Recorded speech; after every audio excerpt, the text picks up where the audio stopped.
여러분, 우리가 신앙생활을 시작할 때 은혜로 시작을 합니다. 내가 무엇을 해서 구원을 받은 것이 아닙니다. 내가 괜찮은 사람이라서 하나님께서 받아주신 것도 아닙니다. 자격 없이, 조건 없이, 값 없이 우리는 구원을 받았습니다. 나 같은 사람을 하나님이 받아주셨구나. 내가 아무것도 한 것이 없는데 하나님이 먼저 나를 찾아오셨고, 내가 하나님께 간 게 아니고 하나님께서 나를 찾아오셨다. 그게 너무 감격되고 감동이잖아요. 그런데 문제는 시간이 지나면서 신앙 안에서 점점 다른 목소리가 들리기 시작합니다. 이제는 좀 잘해보자. 이제는 내가 좀 제대로 살아보자. 기도도 더 하고 말씀도 더 읽고 봉사도 더 해보자. 사실 이건 뭐 그렇게 틀린 이야기는 아니에요. 정말 중요한 일입니다. 근데 문제는 뭐냐, 이게요, 바뀐다는 데 있어요. 내가 기도를 이렇게 많이 했는데 하나님께서 기뻐하시겠지? 교회 봉사를 좀 해야 그래도 좀 체면이 서지. 어느 순간부터 우리가 기도하는 거, 성경 읽는 거, 봉사하는 거, 구제하는 거, 남을 섬기는 것이 이게 조건이 돼가요. 해야 하는 목록, 신앙생활을 하면 이런 것들을 해야 된다고 하는 목록이 되고 말아요. 그래서 기도를 열심히 하면, 성경을 많이 읽으면 하나님과 막 가까운 것 같아요. 근데 어느 순간 기도를 좀 하는 걸 잊어먹거나 성경을 좀 안 읽었어요. 교회 봉사를 좀 게으를 수가 있어요. 그렇게 되면 이제 정말 문제는 뭐냐면 하나님이 멀리 계신 것 같아요. 하나님이 별로 안 좋아하시고. 여러분, 이게 어떤 문제를 가져오느냐. 구원은 분명히 은혜로 받았습니다. 그런데 신앙생활은 행위로 유지하려고 하는 거예요. 이게 굉장히 이상한 형태의 신앙생활이에요. 예수님께서 구원을 하셨는데 이제부터는 내가 잘해야 된다라고 생각하는 거예요. 여러분, 이게 오늘 우리들의 문제만이 아니고, 오늘 우리가 지금 갈라디아서를 읽었잖아요. 갈라디아서 5장.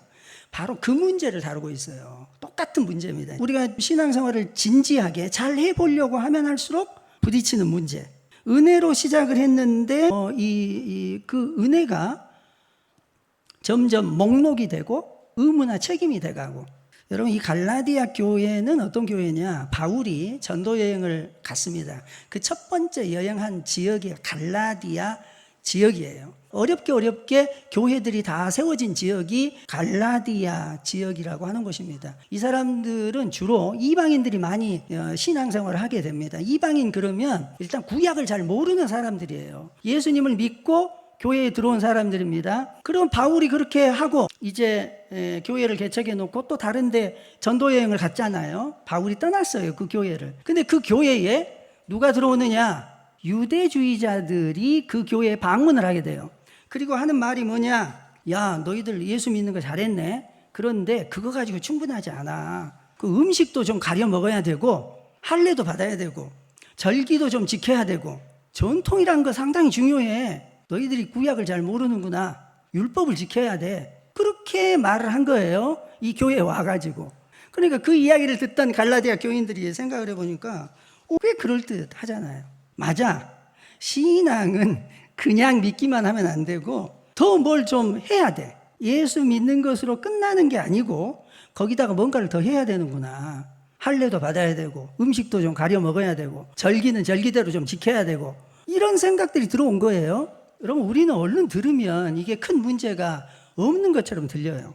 근데 바울이 이 이야기를 들었단 말이에요. 이 이야기를 듣고는 오늘 지금 갈라디아서 내용이 그거예요. 깜짝 놀랍니다. 아니, 이게 뭔 말이냐. 갈라디아서 1장 6절에서 7절. 그리스도의 은혜로 너희를 부르신 이를 이같이 속히 떠나 다른 복음을 따르는 것을 내가 이상히 여기노라. 다른 복음은 없나니 다만 어떤 사람들이 너희를 교란하여 그리스도의 복음을 변하게 하려 함이라.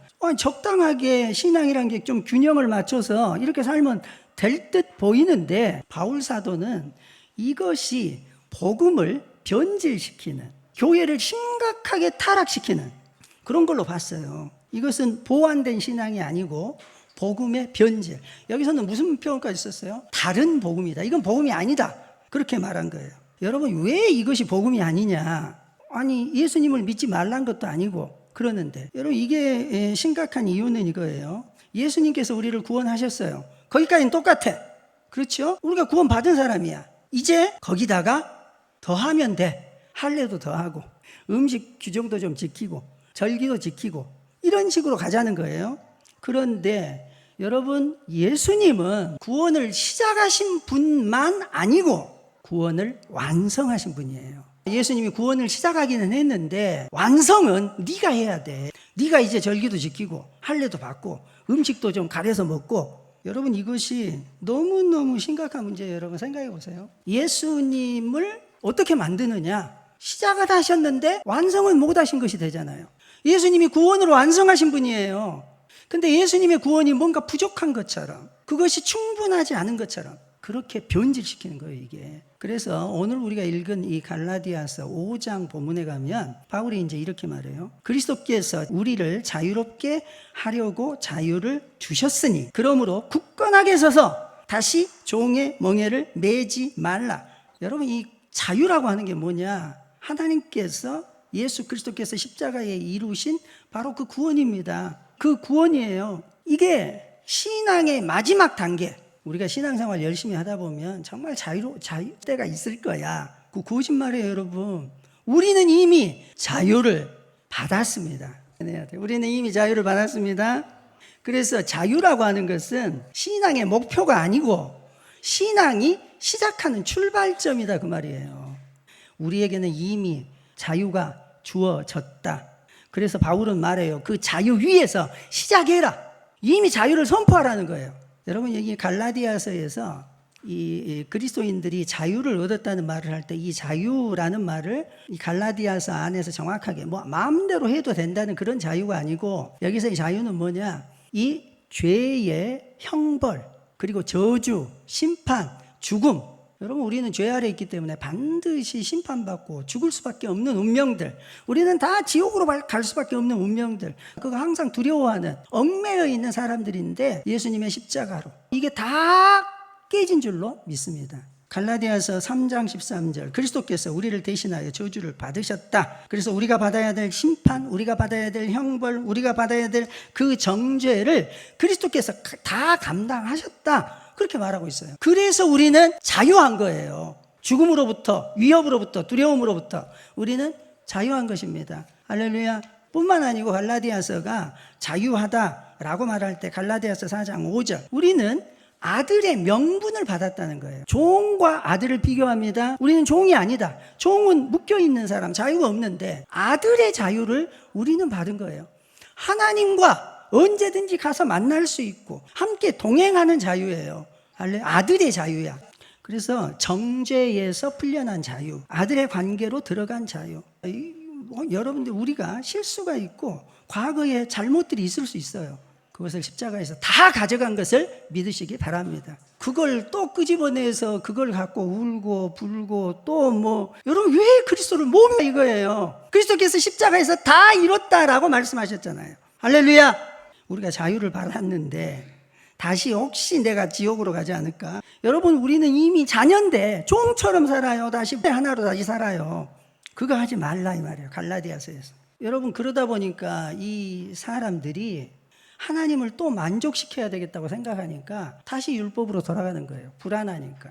그 자유, 그 하나님이 우리의 모든 죄를 용서하셨다는 것, 우리가 완전히 새로운 사람이라는 걸 모르니까 불안하니까 또 율법의 규정을 끌고 와서 좀 더 좋은 사람, 착한 사람, 좀 더 의로운 사람, 남한테 베푸는 사람, 신앙적으로 좀 더 깊은 사람, 이런 사람 막 되고 싶어요. 이게 다 율법이거든요.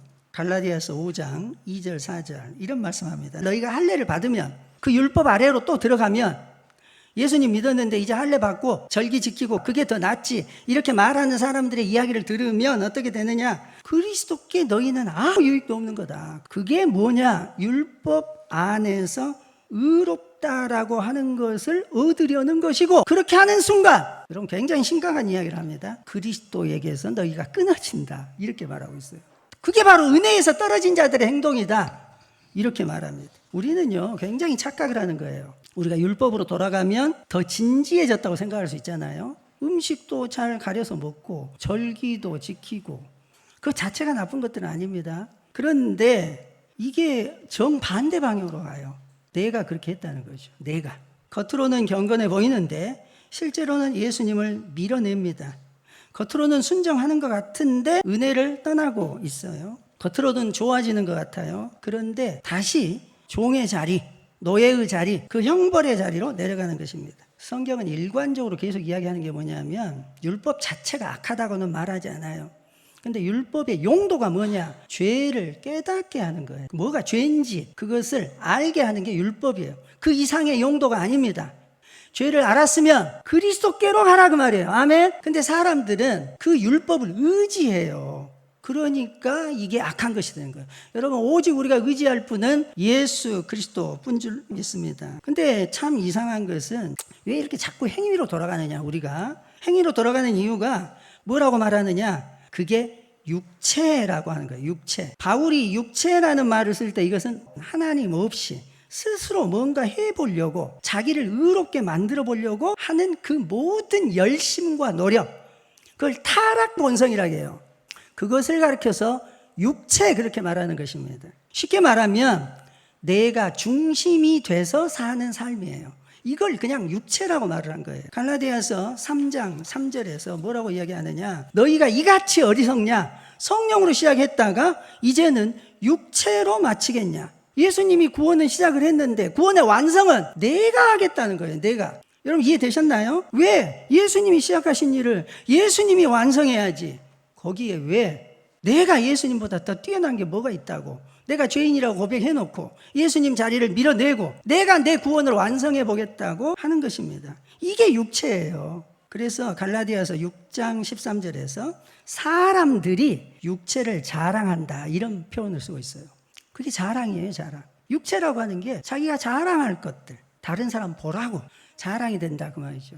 비교하는 것이 되고 드러내는 것이 되고, 나는 저 사람보다 더 낫다, 나는 이 정도 한다, 나는 결코 무너지지 않는다. 여러분, 그래서 오늘 우리가 읽은 이 갈라디아서에 보면 육체의 일은 현저하다 이 말하거든요. 우리가 음행 또는 방탕 이것만 말하고 있는 게 아니고, 바울은 무슨 이야기를 하느냐? 20절이죠. 5장 20절. 분쟁, 시기, 분냄, 당짓는 거, 분열하는 거, 이 이야기를 하거든요. 여러분, 이 이야기는 왜 이런 일이 생기죠? 그게 자기 중심적일 때 이런 일이 생기는 거예요. 이게 공동체를 파괴하는 것입니다.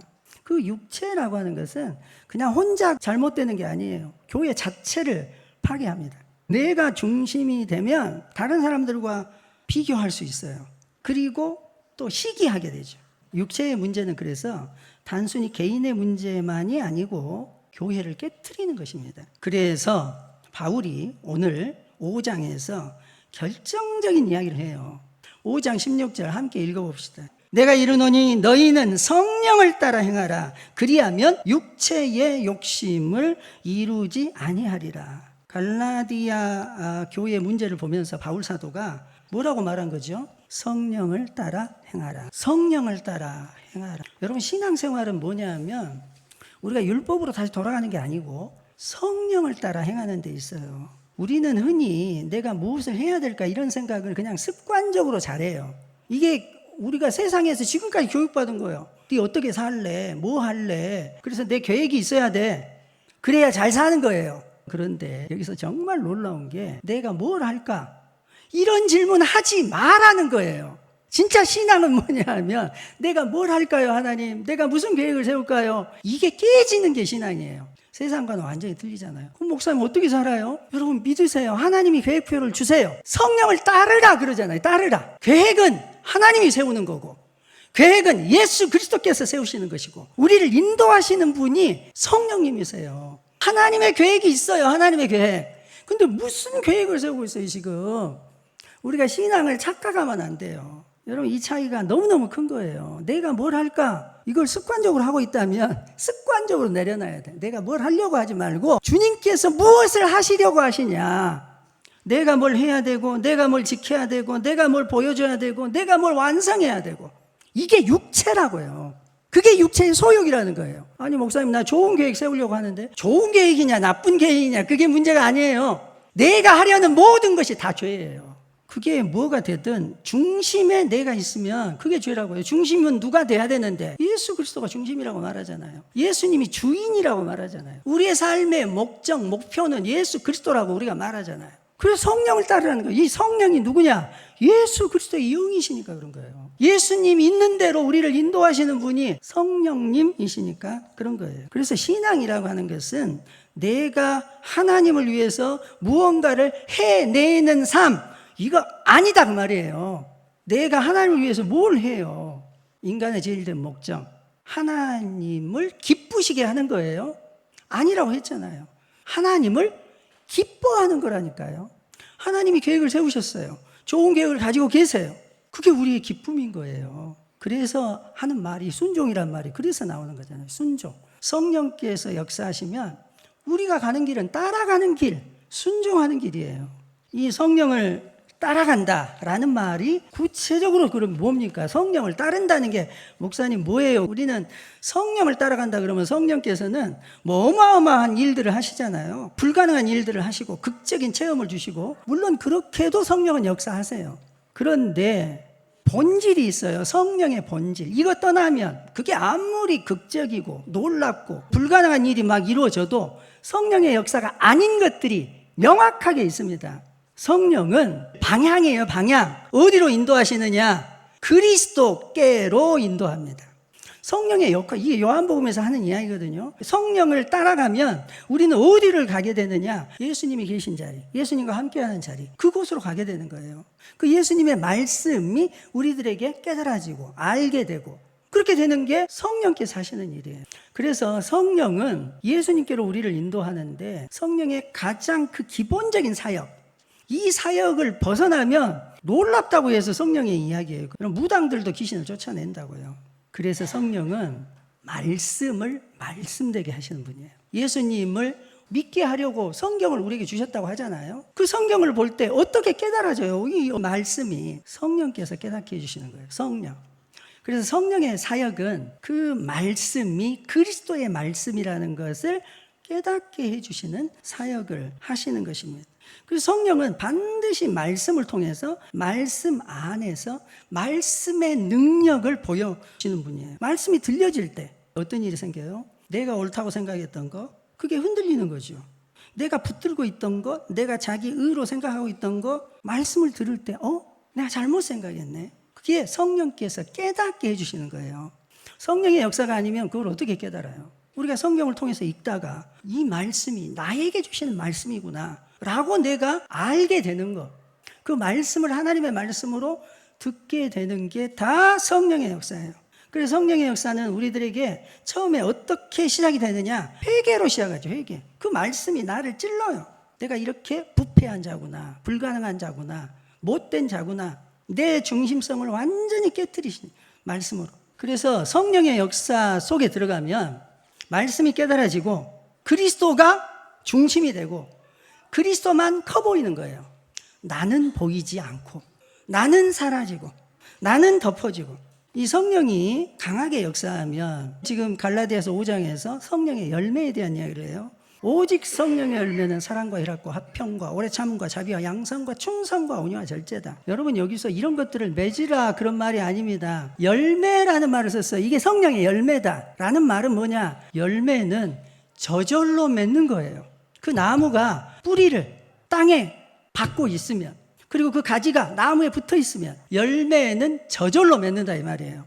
성령의 열매라는 말을 썼는데 육체는 일이라고 했어요. 그것은 우리가 하는 일이에요. 그 육체의 일이에요. 그런데 성령은 열매예요. 성령께 뿌리를 두면 이것들이 저절로 열매를 맺더라. 그럼 좀 정리를 해봅시다. 갈라디아서 5장에서 우리가 결론적인 질문을 던진다면 이런 거예요. 지금 누구를 따르고 있냐? 그것입니다. 성령을 따라 행하라. 성령의 인도하심을 받아라. 여러분 우리는 처음에 주님이 다 하셨습니다. 그렇게 고백을 해놓고 시간이 가면서 내가 잘해야 돼. 너 잘해야 돼. 처음에는 그리스도 중심이었는데 나중에는 자연스럽게 내 중심이 돼버려요. 여러분 이것은 복음이 아니라는 거예요. 그래서 우리는 하나님 성령의 사람 되게 해주세요. 성령으로 완전히 나를 덮어주세요. 나를 지배해 주세요. 그냥 완전히 장악해 주세요. 성령이 이끄는 대로 가는 사람. 성령께서 이끄시는 길을 더 원하고 내가 증명하는 신앙보다 그리스도를 드러내는 삶을 살기를 원합니다. 성령의 사람 되기를 원합니다.